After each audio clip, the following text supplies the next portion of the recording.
కానీ ఇంకా శివలింగం గురించి చెప్పడానికి ఈ మధ్య అనేక రహస్యాలు బయటకు వచ్చాయండి. ఇందాక నేను మీకు మాట వర్ణించాం, ఆపాతాళ నభస్థలాంత, మొత్తం యూనివర్స్ అంతా కలిపి శివలింగాకారంగా ఉంది అని దాని యొక్క అర్థం.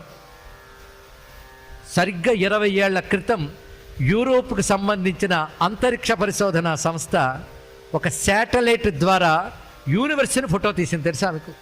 మీరు కావాలంటే వెతుక్కోవచ్చు గూగుల్లో. యూనివర్స్ మొత్తాన్ని ఫోటో తీసింది.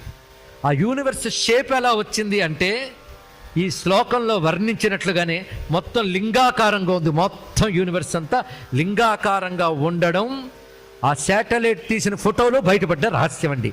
ఫోటో ఇప్పుడు తీశారు, పురాణం కొన్ని కోట్ల సంవత్సరాల క్రితమే చెప్పింది సత్యాన్ని. దీని అంతటి ఒక్క వాక్యం సంస్కృతంలో చెప్పారండి. ఇప్పుడు వీళ్ళు ఫోటోతో చెప్పిన మాటని సంస్కృతంలో యుగాల క్రితం చెప్పింది మన గ్రంథం. లింగ గర్భం జగత్ సర్వం. లింగ